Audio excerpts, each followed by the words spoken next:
Bonjour, bonsoir à tous les étudiants de ma patrie le Togo. Dans cette vidéo, j'aimerais m'adresser à mes grands frères, à mes grandes sœurs dans le ministère de Dieu. Chers pasteurs et prêtres de l'Église de Dieu, je viens à vous aujourd'hui avec un message précis. Dans le livre de Luc, chapitre 4, du verset 18 à verset 19, la Bible dit que Jésus est venu dans le temple. Il a demandé qu'on lui remette le rouleau. Et quand il déroula le rouleau, il est allé sur un passage dans l'Ancien Testament qui dit ceci. L'Esprit de Dieu est sur moi, parce qu'il m'a oint pour annoncer la bonne nouvelle aux pauvres. Il m'a envoyé pour guérir ceux qui ont le cœur brisé, pour proclamer aux captifs la délivrance et aux aveugles le recouvrement de la vue, pour renvoyer libres les opprimés, pour publier une année de grâce du Seigneur. Quand je lis ces versets, cela m'envoie directement à mon peuple, le peuple du Togo, le peuple de Dieu qui réside sur la terre que Dieu lui-même a donnée à nos aïeux. Un peuple opprimé, un peuple captif, un peuple qui est tenu captif depuis plus de 60 années, un peuple opprimé jusqu'au moment où nos mamans vont avec les cuvettes ramasser du riz avarié sur un dépotoir. Au Togo, en 2024, les gens vont au dépotoir pour ramasser une nourriture qui est avariée afin de pouvoir faire un repas à la maison. Mes chers aînés dans la foi, mes chers aînés dans le sacerdoce, comme j'ai l'habitude de le dire, dans le sacerdoce, dans le service, dans le ministère de Dieu, je suis le plus petit, je suis le plus mauvais. Et pourtant, il a plu au Créateur des cieux et de la terre de me choisir, moi aussi, parmi vous, les hommes et les femmes honorables. La seule chose qui me conduit à parler de la vie politique de notre pays, c'est le bonheur de notre peuple. Relisons encore ce que Jésus a lu le jour où il est rentré dans le temple et il a demandé que le rouleau lui soit donné. Quand il a déroulé le rouleau, il est tombé dans un verset dans le livre d'Isaïe qui dit ceci. Ceci est recordé, se retrouve dans le livre de Luc chapitre 4 du verset 18 à 19. L'Esprit du Seigneur est sur moi, parce qu'il m'a oint pour annoncer une bonne nouvelle aux pauvres.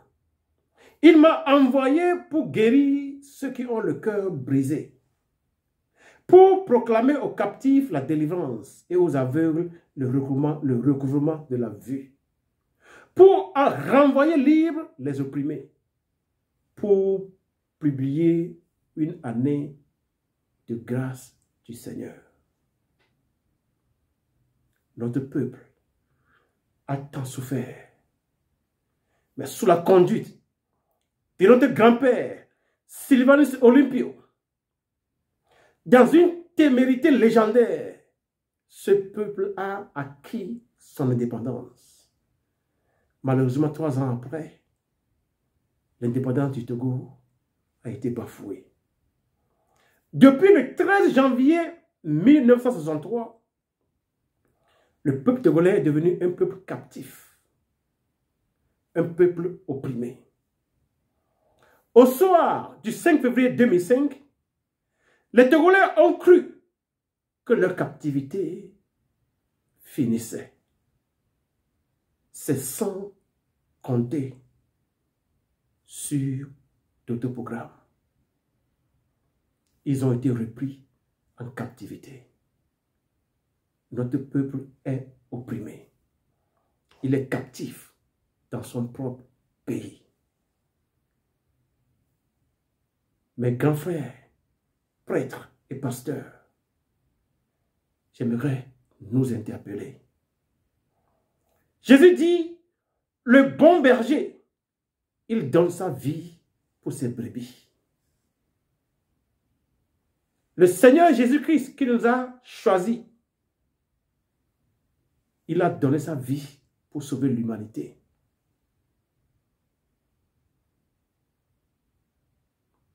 Que faisons-nous pour que notre peuple devienne libre? Mes grands frères, prêtres et pasteurs, que faisons-nous au Togo pour que la captivité de notre peuple s'arrête? Le verset 19 dit, pour proclamer aux captifs la délivrance et aux aveugles le recouvrement de la vue, pour renvoyer libres les opprimés, pour publier une année de grâce du Seigneur. Notre peuple est opprimé des cheveux jusqu'aux orteils. Le peuple de Dieu, auquel Dieu nous a envoyés, ce peuple est en captivité dans son propre pays.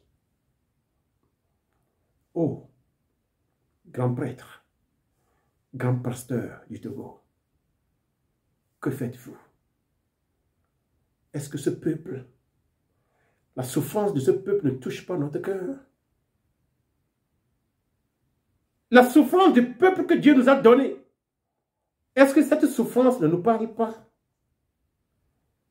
Je pense très bien que chacun de vous regarde bien la souffrance dans laquelle notre peuple se trouve. Mais la question est de savoir, sommes-nous comme ce monsieur qui a vu le voleur qui a vu le passager, qui a été tabassé par les voleurs et qui a dit qu'il a eu un rendez-vous, il a laissé. Mais l'autre, quand il passait, il a vu que le monsieur a été tabassé, il l'a amené à l'hôpital, il a déposé l'argent, il a dit, soignez-le. Si l'argent que je dépose ne suffit pas, quand je serai de retour, montrez-moi la facture, le surplus de la facture, et je vais vous le régler. Prêtre et pasteur du Togo, notre peuple est en larmes. Que faisons-nous? Au jour du jugement, que dirons-nous à Dieu? Si Dieu nous pose la question de savoir, prêtre et pasteur du Togo, qu'avez-vous fait quand le peuple était dans la misère? Qu'allons-nous dire?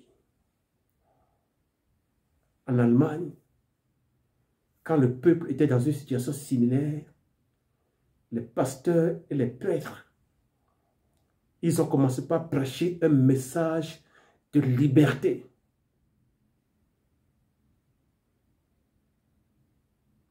Un message qui poussait les gens à lutter pour la liberté. Et cette liberté, ils l'ont finalement acquise. Mes grands frères, pasteurs et prêtres des églises du Togo, que faisons-nous devant la misère dans laquelle notre peuple sévit? À cause de la boulimie du pouvoir d'une seule personne qui est en train de boucler 20 ans après 38 ans de son père. Oh, prêtre et grand pasteur, que dirons-nous à Dieu le jour où il va nous demander des comptes pour l'œuvre à laquelle il nous a consacrés? La consécrocation, être mis à part pour le service de Dieu. Croyons-nous que nous pouvons servir Dieu que nous ne voyons pas? si nous ne servons pas nos frères et nos sœurs que nous voyons dans la misère? Mes grands frères prêtres et pasteurs, mes parents prêtres et pasteurs, je nous interpelle. Allons à genoux, prions l'Éternel, demandons son secours. Mais la Bible dit, watch and pray. Il y a une partie spirituelle, il y a une partie physique dans cette bataille. Nous allons nous agenouiller pour prier Dieu, pour qu'il intervienne, pour qu'il libère notre peuple. Ça, c'est un côté. De l'autre côté, nous avons besoin des actions concrètes pour que notre peuple se libère de la captivité. Mes grands frères, pasteurs et prêtres, relisons le livre de Luc, chapitre 4, versets 18 à 19. Dieu nous parle et il nous parle clairement. Je vous remercie.